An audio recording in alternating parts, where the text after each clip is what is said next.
Hello, good to see everybody here. My name is Magdalena Groman and I am an Associate Director at the Center for Values. It is my pleasure to welcome you all to the Center for Values online event celebrating a new and important book entitled Forces of Nature: The Women Who Changed Science, authored by Anna Rezer and Leila McNeill. The program will start with the introductions, followed by the book overview presented by the Center's director Matthew Brown, and reading from The Forces of Nature by the authors. After that, we invite everybody to join moderated Q&A and discussion.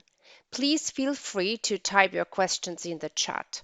Those in the audience who wish to ask a question using a microphone, please use raise hand feature to signal us your readiness to speak. Let me now introduce our authors and the moderator. Anna Rezer is an American artist, writer, editor, and historian of science. And when wearing her writer's hat, she enjoys writing science fiction. She holds a master's degree in the history of science from the University of Oklahoma, where she's currently pursuing doctoral studies in the history of technology. She is the editor and co-founder of Lady Science, an independent magazine about women in the history of science. Leila McNeill is an American writer, editor, and historian of science. She also loves Renaissance and attends Renaissance fairs, wearing the epoch's costumes, naturally. She studied literature at the University of Texas at Dallas, where she graduated with a master's degree in literary studies. She then shifted focus to the history of science, technology, and medicine, in which she earned another master's degree at the University of Oklahoma. She is now an editor-in-chief of the online magazine Lady Science and an independent researcher and freelance writer with a focus on women and the gender in the history of science, technology, and medicine. And our moderator is Dr. Matthew Brown, who's the director of the Center for Values in Medicine, Science, and Technology, and also a program head of history and philosophy and professor of philosophy and history of ideas at the University of Texas at Dallas. Matthew Brown works in philosophy of science, science technology studies, and cognitive science. The main areas of his research deal with the intersection of science with values, the way science informs policy, and the history of American pragmatism. He has recently published his book on these issues entitled Science and Moral Imagination: A New Ideal for Values in Science, which was published by the University of Pittsburgh Press. Please welcome our moderator, Matthew Brown. Matthew, and now the floor is yours. Okay, thank you, Magda. Appreciate it. I'm very happy to be introducing Forces of Nature: The Women Who Changed Science by Anna Rezer and Leila McNeill today. I'm not so much going to try to give a summary of the book because that's, in a way, that's too big a task. The historical narrative of the book stretches from ancient Babylon to late 20th century space science and covers pretty much every area of science and medicine that you can think about. What I want to do instead is try to articulate the argument that I see the book engaging in. I'm a philosopher, so of course I really want to get down to what is the argument being made here. And I also want to talk a little bit about what readers might find surprising when first picking up a book on this topic, and how that sort of fits into the main argument. So one thing you might expect to find in a book like this, right, is a chapter on Marie Curie and a chapter on Ada Lovelace and one on Barbara McClintock and so on. And so readers might be surprised to open up the book looking for such chapters and not find them, right? And indeed to find few of the classic sort of heroines of science covered in the book. Now, why is that? Well, historians talk about a fallacious approach to writing history. They call the great man theory of history, right? And man there, I think, intentionally gendered, right? The idea is of the so-called great man theory of history is that significant events of history follow from the heroic work of particularly virtuous and exceptional individuals, typically, although not exclusively, European men. The history of science has been particularly fond of this theory for a long time, still not totally uh, has still not totally rejected it, perhaps. And even when we tell the story of women in the history of science, we tend to at least implicitly fall back on this theory and tell the story of only those few exceptional heroines whose discoveries in science rivaled those of the great men. I mean, even a book like and film like Hidden Figures, which would seem to kind of challenge that type of narrative, only did so through the tale of three women who, to some extent, sort of ascended into that sort of rarefied space, right, of this kind of great work. Now, I think Anna Resser and Leila McNeill thoroughly reject this approach to the history.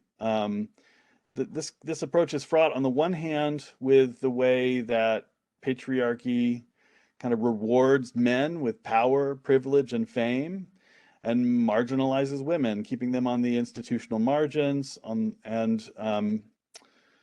It also, I think, is fraught with the way in which it erases the contributions of women after the fact.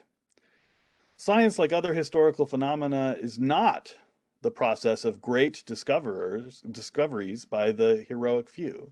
It is and always has been a team effort, a social process, a complex institutional phenomenon in which many participants, in which many people participate and few gain recognition.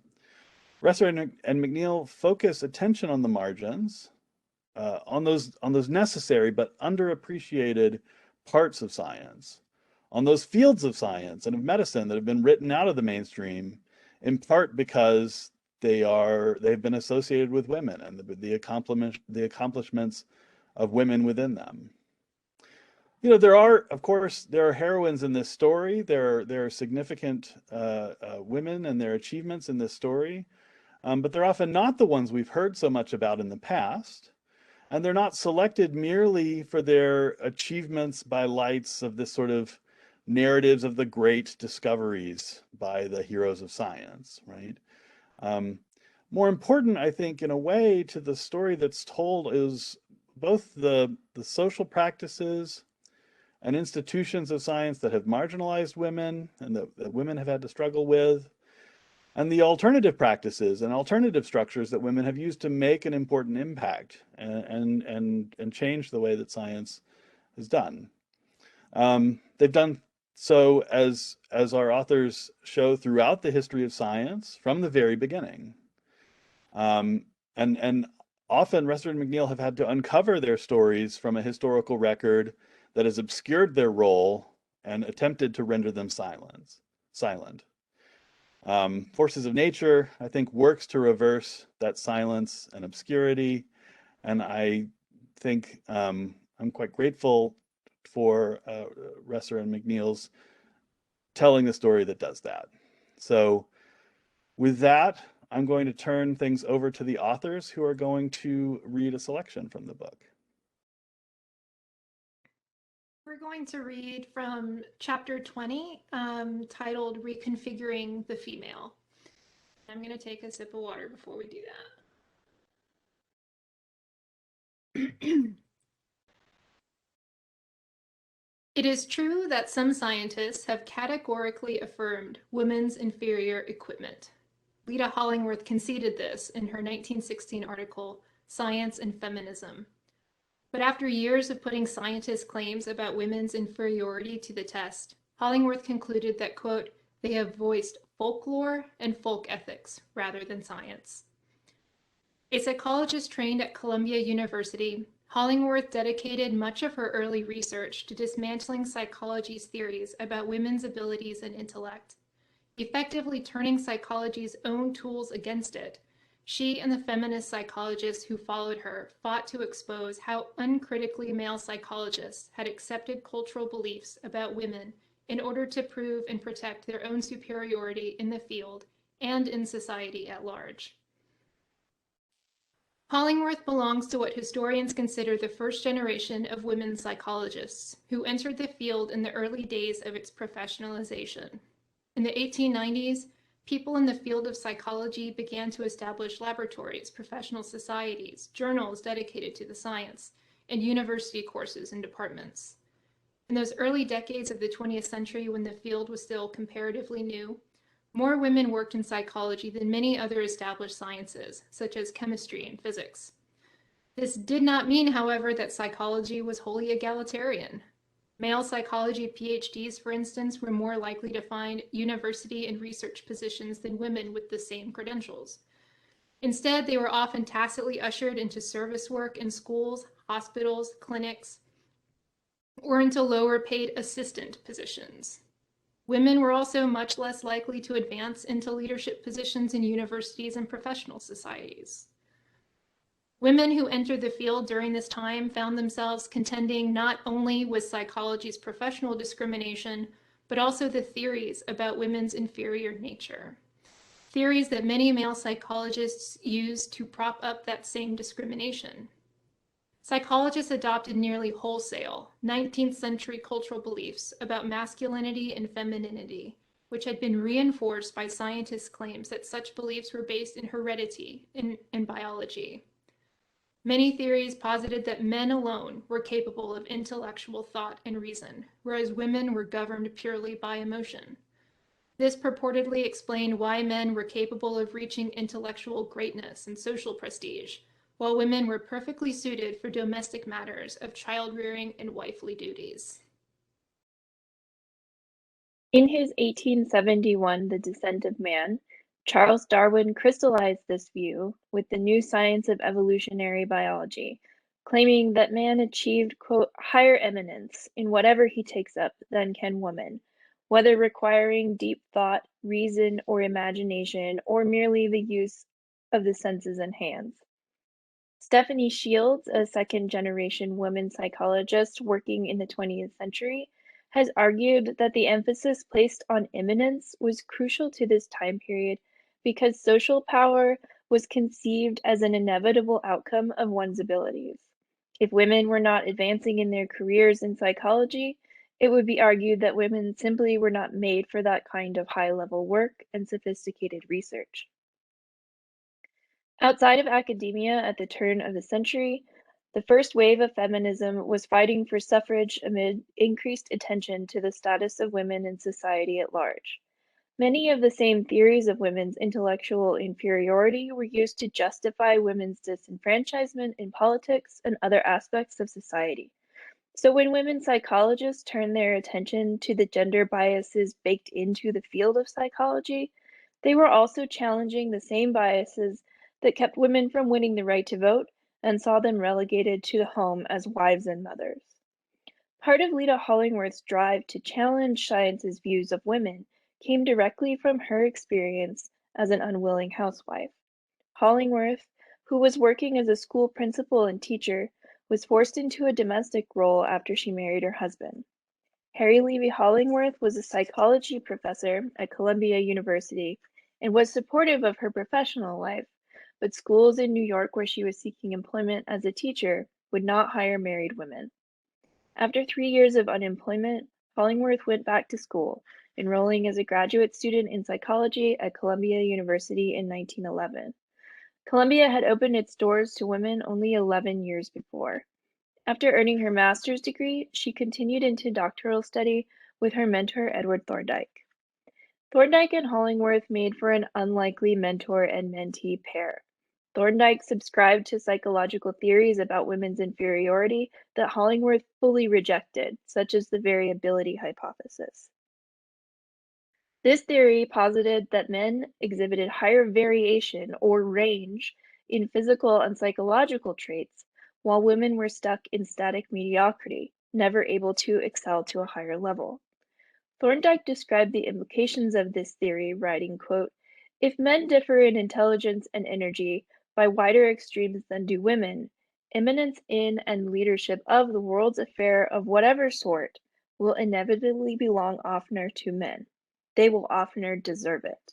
End quote. Hollingworth used her own work to prove him wrong. With her colleague Helen Montagu, Hollingworth examined 1,000 male and 1,000 female neonate hospital records, comparing physical traits such as birth weight and length. In their paper, The Comparative Variability of the Sexes at Birth, Hollingworth and Montagu found that female neonates exhibit a higher rate of physical variability than male neonates. In a follow-up paper of her own, Hollingworth laid out a point-by-point assault on the variability hypothesis, calling out Thorndike specifically and arguing that variation is a result of environment, not inheritance. Quote, no proof of greater male variability in mental traits can be found in the scant and inconclusive data available on the subject, she wrote. The theory exists, but the evidence does not. For her dissertation under Thorndike, Hollingworth overturned the myth of mental deficiency in women brought on by menstruation.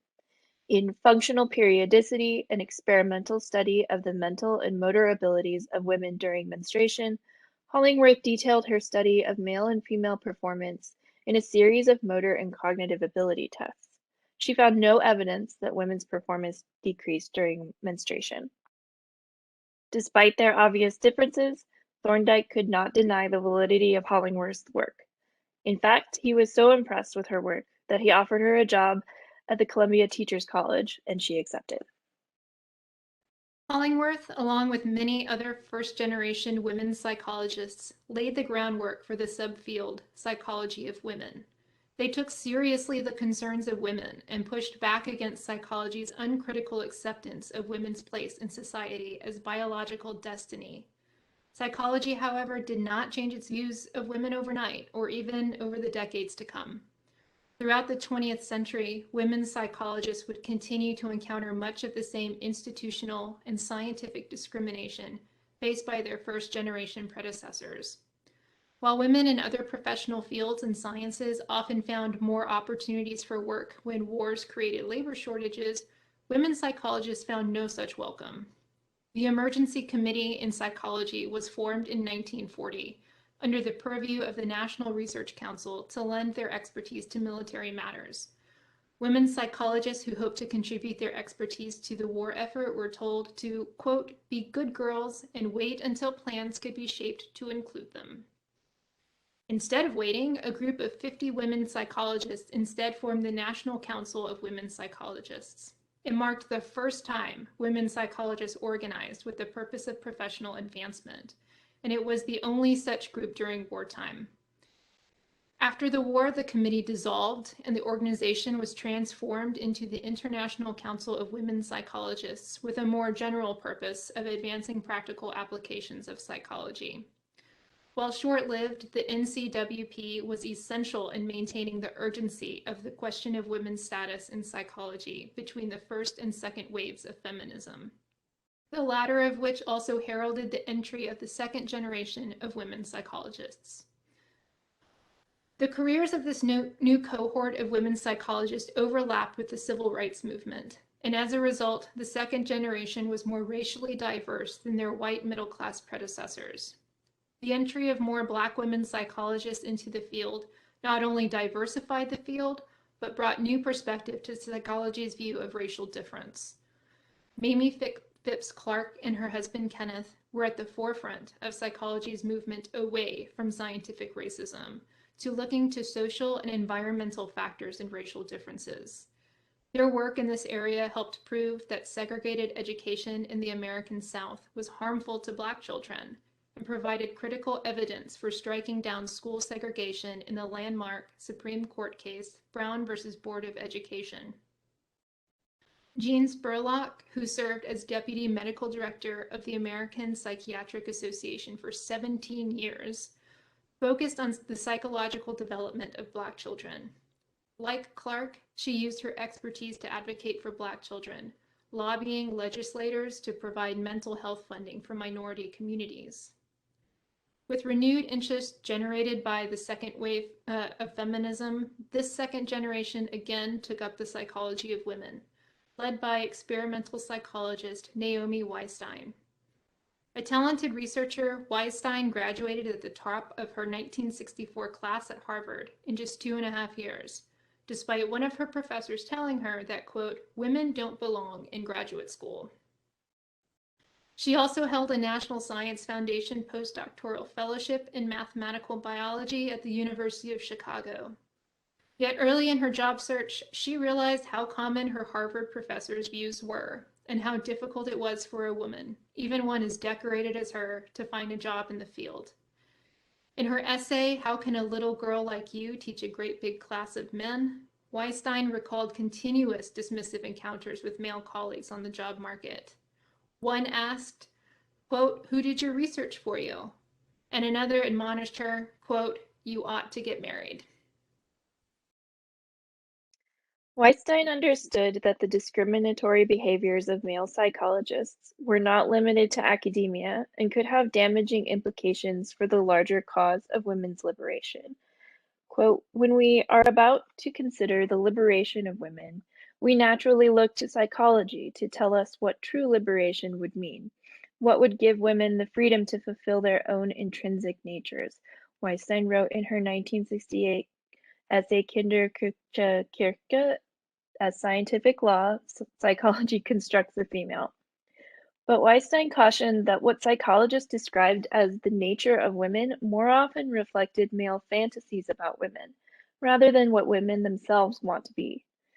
In the essay, she called out prominent contemporary psychologists like Bruno Bettelheim of the University of Chicago, who had said that as much as women might want to be scientists, quote, they want first and foremost to be womanly companions of men and to be mothers. The willingness with which psychology embraced, quote, sexist norms of our culture, Weisstein said, had rendered the field all but worthless when it came to the liberation of either women or men.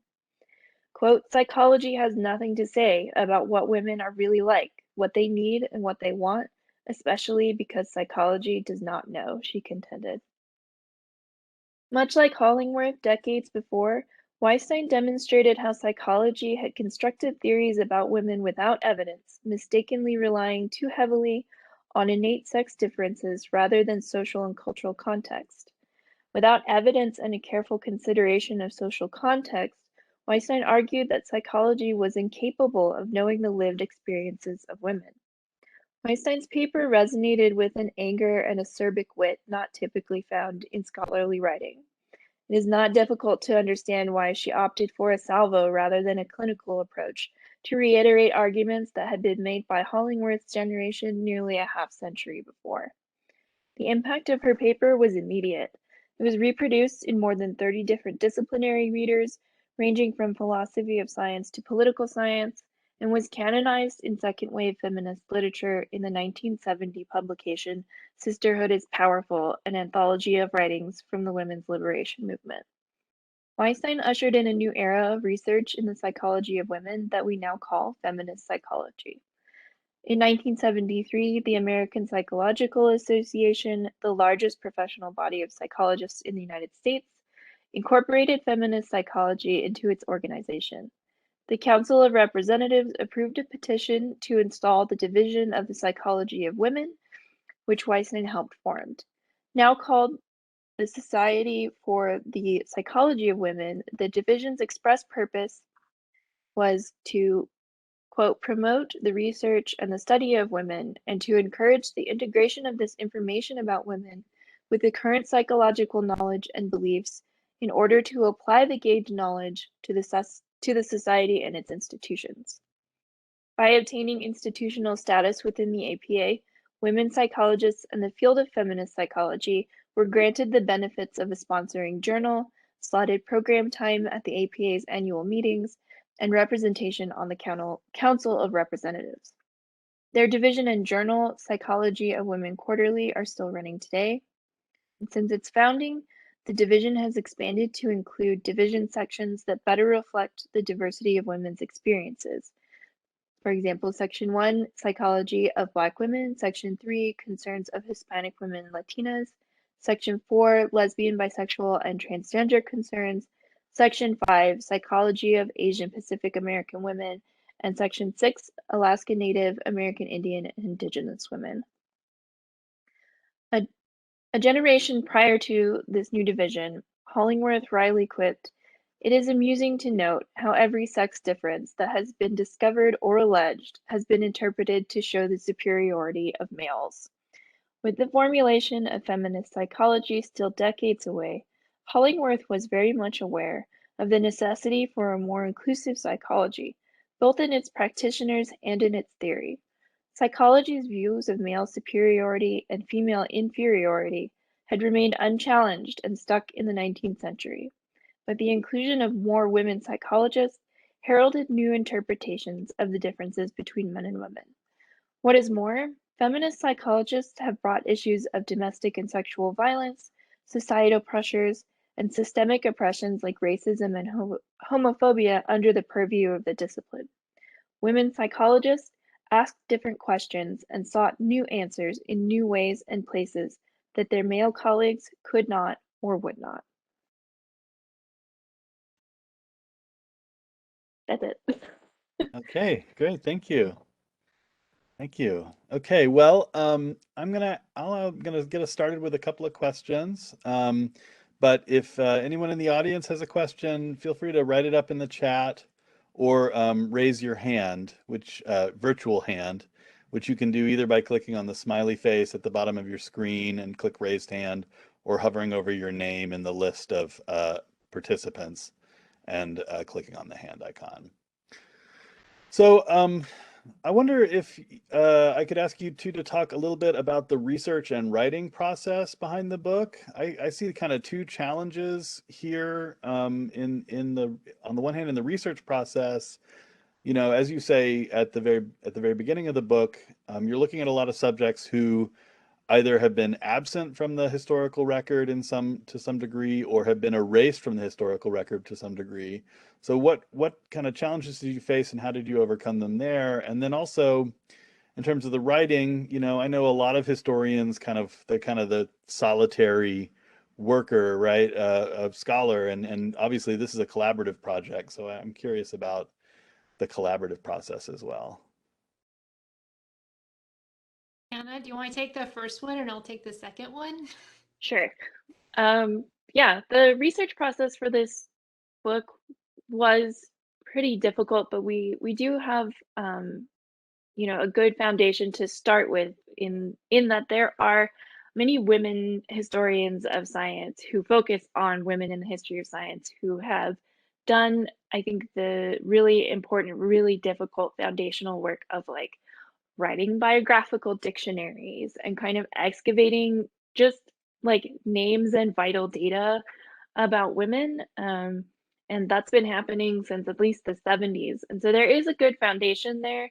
But chasing up um, those leads and trying to build out historical context, particularly in earlier periods where we may just have a name um, and a profession or a name and a location with a couple of details.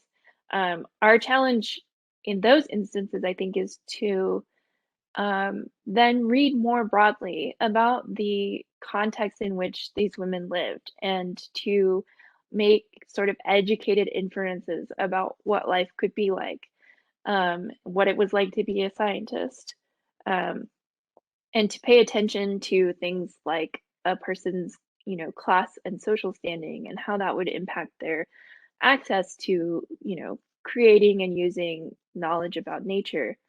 Um, so we began with those kinds of like biographical dictionaries, and we sort of generated a list of people we wanted to focus on. Um, and the other issue that came up pretty much immediately was that we wanted to focus as much as possible on non-white women and non-Western women. And the sources there are even more difficult to get to. So once we sort of had a list of who we wanted to focus on, then it was a really long process of basically familiarizing ourselves with a ton of different literatures. You know, because we have a good grip on the literature on women in science as its own kind of thing, but then we also had to build out this context. So we had to learn more about, you know, things that are not really either of our wheelhouse, like the ancient period and the Middle Ages. Um, and so the book is mostly built on secondary sources because the aim here is not necessarily to, you know, do a big titanic historiographical shift, but rather to start building up a better kind of context and kind of grouping all of this scholarship in one place and looking at it together. And what we found is that there is a lot of it and there's a lot to say and a lot that hasn't been said. And we think that that is kind of the gap that we're hoping to fill with this book. Yeah.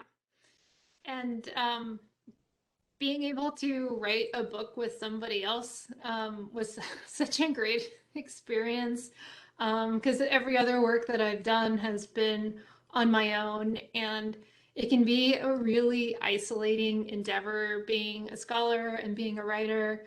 Um, it's really difficult to get outside of your own head because it's within your head that you're supposed to be coming up with all of these things and then writing them down. Um, so being able to bounce ideas off of somebody else was always extremely helpful. We luckily were pretty much always on the same page about the direction we thought the book needed to go and what it needed to do. So we were, you know, we were able to kind of just coalesce our styles in that way.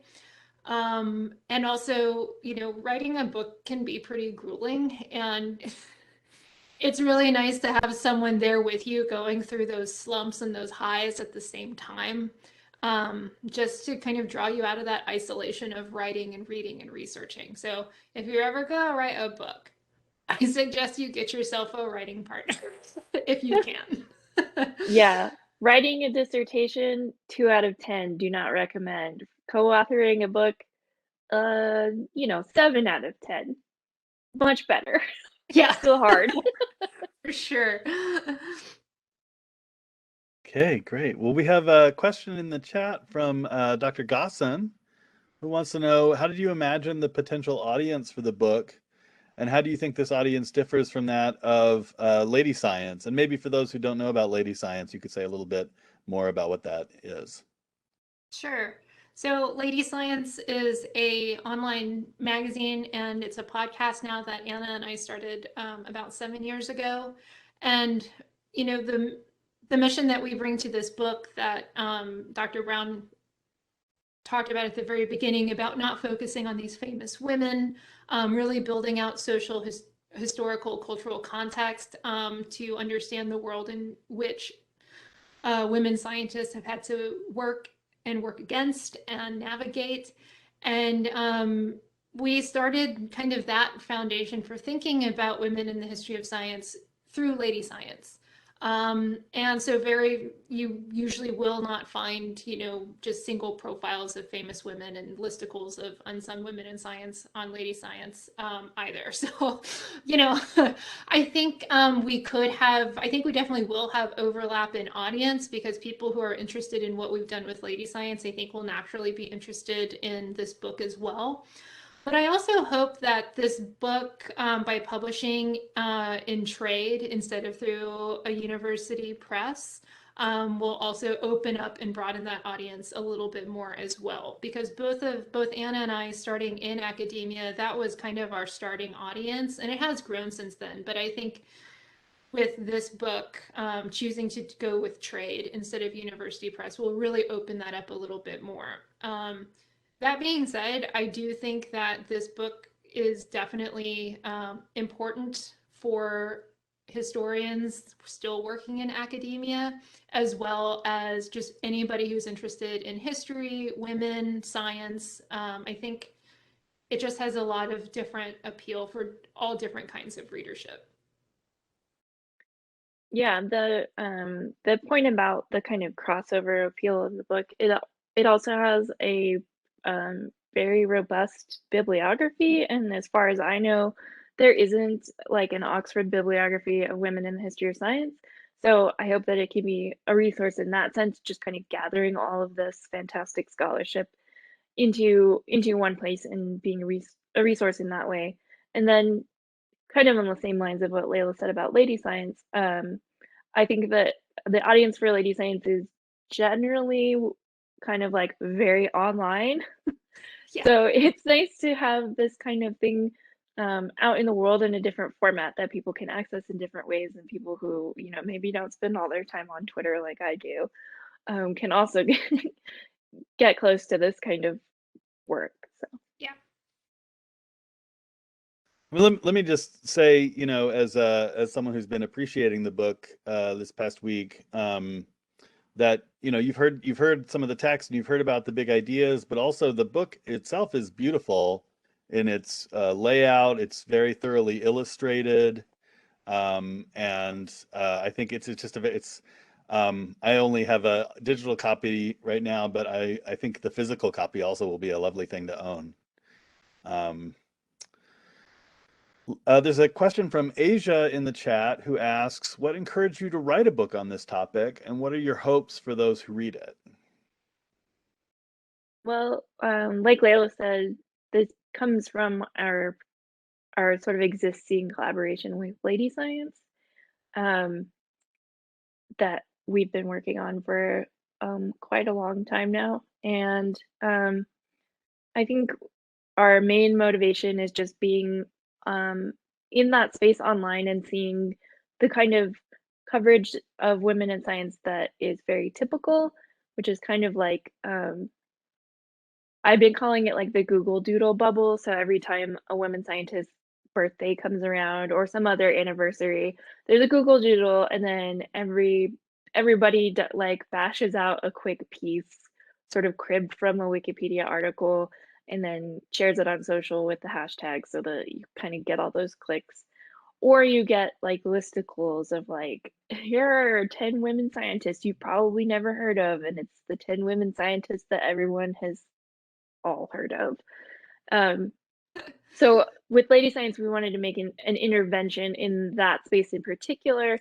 You know, as historians, it's important to us that we go a little bit deeper than like, this person was born here and discovered this thing, click on my blog post about it.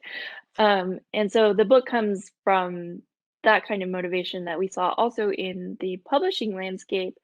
Kind of a similar thing happened where um, most of the books about women in science are collections of biographies, usually short biographies that don't spend a lot of time kind of building out that historical context. You know, we can talk about, you know, how women have been oppressed and marginalized in science, but without explaining why that is, we don't feel that like that is, you know, as valuable, I guess. And so getting into the kind of nitty-gritty historical stuff, and we found with lady science, like people are interested in that. It's not that people don't want to hear an argument or don't want to get into the history. It's just that they don't really have anywhere to find that. So that's kind of where the book idea came from. Okay. Leah asks in the chat, what was your most surprising discovery while doing research for the book? I think one of the most surprising discoveries was that a lot of women who show up on those unsung women scientist books, some of them don't actually exist.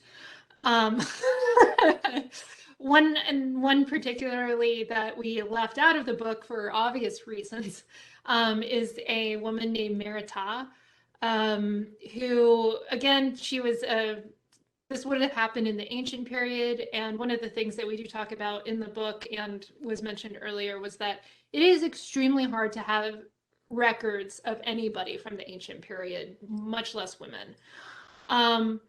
But it does seem that somewhere along the line in our internet age that the internet invented a woman named Merita, who was supposedly the first ever woman physician. There's actually no evidence of this.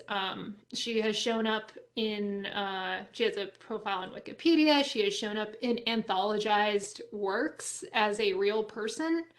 There was even one point during the research process where Anna texted me and she said, "Oh my God, I think the internet invented Merita."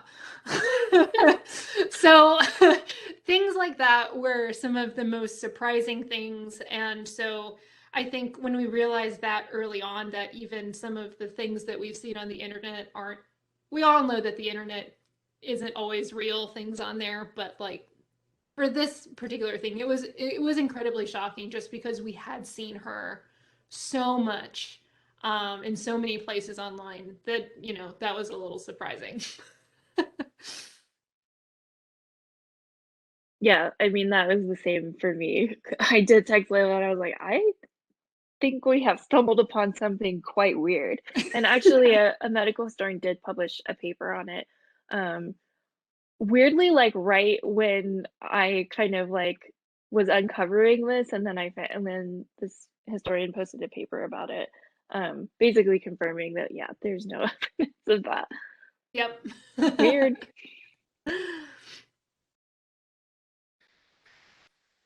I want to remind everybody that I'm happy also to take questions verbally. If you just raise your hand so I know to unmute you, we can do that.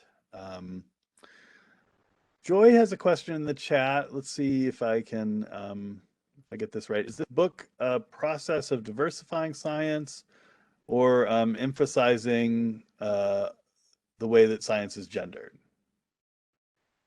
I think that the book shows that science has always been pretty diverse. And I think that that is a really important part of what we're trying to do, is to show that women have always been doing this kind of work. And that a lot of times the reason we don't see it that way is our simple things about like language and who gets to count as a professional, rules about who can be certified to do what, you know, um, there have always been women pursuing knowledge about nature and practicing what we call science when we see women or when we see men doing it in the past. And so, yeah, I think that um, that's what that's sort of our main aim, is to just kind of bring these stories to light and kind of give an alternative sort of canonical history of science here. And then, obviously, like the sort of argumentative thrust of the book is that um, science has always had issues with gender, not only in like who gets to participate, but like in the chapter we read, that the science itself is inflected by our ideas about gender, and those come from our culture, and kind of picking those things apart has often fallen to women scientists to kind of untangle gender from the practice of science in those ways. Yeah, and I would also add that when we talk about this book being a part of a diversification process in science, that we're not just talking about diversity in the sense of like who gets to participate, women, people of color, people with disabilities, people like that, but also diversifying our idea of what science is, because throughout history there were women, and women of color were constantly denied entry into the halls of science, where we consider science happening or science taking place. And the products that come out of those halls of science are what we consider science. So a lot of times throughout history, we don't see women practicing science in those halls of science in that specific way that men have done it. Oftentimes, they would be practicing science in their own homes, in their barns, yeah, and making significant contributions outside of those societies and places where they weren't allowed. And what they were doing in their own homes and on their own time and on their own terms does not necessarily look like science as we recognize it. And so that's another thing I hope that this book does, is that it broadens people's understanding of what science is, because when we can do that, we start to expand who we see as being able to participate.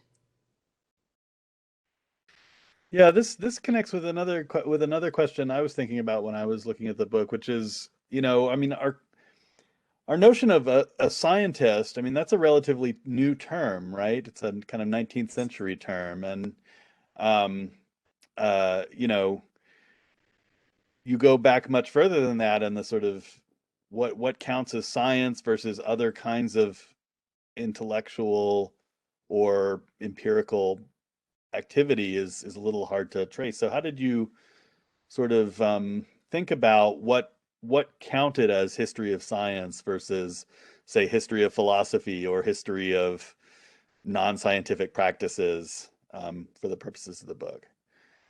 Well, I will say we did, because this book isn't exclusively aimed at historians of science, we did avoid having like the Whewell conversation and going into the, Sure, sure. but what is science really?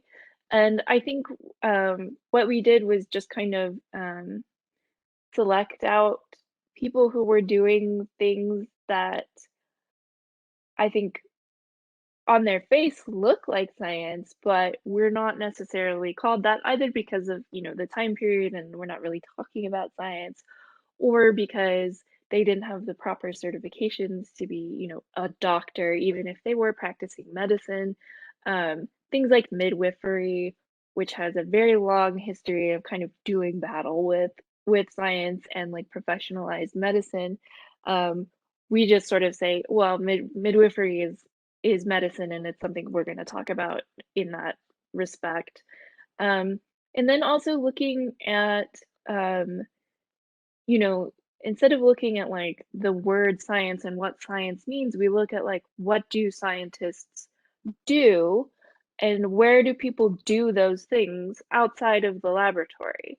So if scientists are making observations and keeping detailed records and data and using that data to manipulate their environment, then women who pay attention to um, what kind of laundry soap is working best to clean their clothing. I mean, that sounds like a silly thing to say, but that like um also women making their own medicines at home and refining their recipes for things like that. Why is that not science if that is literally the same, type of activity?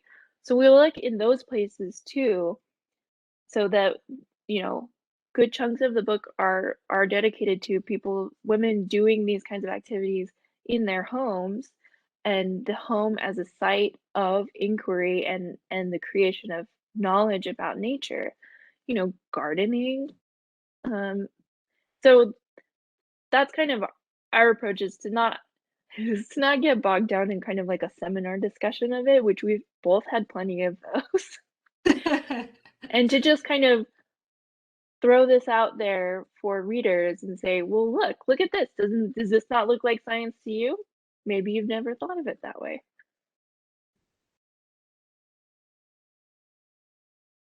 Great, thank you. Karen asks in the chat whether you looked at a work by Mary Ellen Waithe in your research, whether that came up. She wrote about women philosophers throughout history, which I didn't really touch much on the history of philosophy. There were certainly women in the Enlightenment period who were doing, natural philosophy, which is, what, again, we don't get into necessarily a conversation about what's natural history and or natural philosophy and what's science. But the work that they were doing was often very much tied into philosophy and theorizing about nature and things like that. But we didn't really follow history of philosophy throughout, really only when it intersected with some of the women in the Enlightenment period that we write about. Great. Does anyone else have a question for our authors? I think there's someone in the video. Someone in the video waving that I'm missing? Yeah, and I think she might be Oh, is it muted. Karen? Hi, Karen. Let me Karen. unmute you. Let me unmute you, Karen. You can say something more. Go ahead. Uh, Okay. I had just was wondering about that because you had mentioned women who didn't exist, and I've had her book for a long, long time and hope everyone in it exists. Yeah. I think she did some fairly careful research. Yeah. But she goes back to 600 BC in this, and certainly some of the folks could be considered scientists at this point, mathematicians.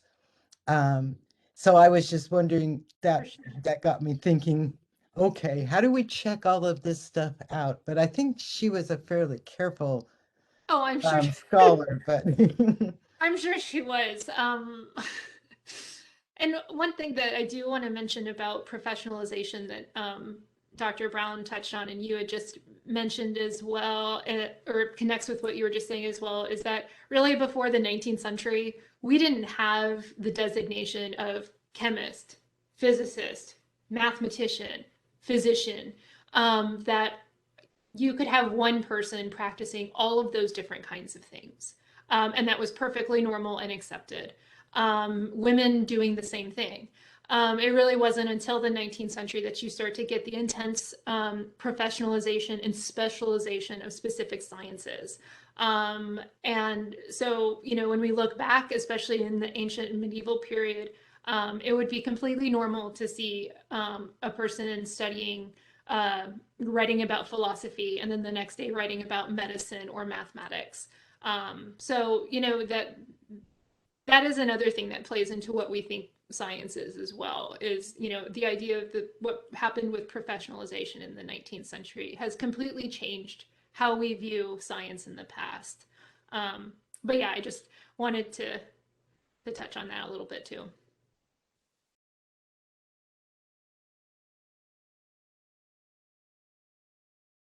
okay, well, it looks like that is all the questions we have, and that's good. We're almost out of time. So let me just say thank you so much to our authors for joining us today, and thank you to our audience for listening. And the book will be out very soon. I think I have a link to the publisher's website, which I'll put in the chat for attendees to check out. And otherwise, yes. Thanks again. Thank you. Thank you. Thanks, Matt and Magda and Nina, for everything. It was really nice to be here. Yeah, thank you so much. All right. Everyone have a lovely weekend.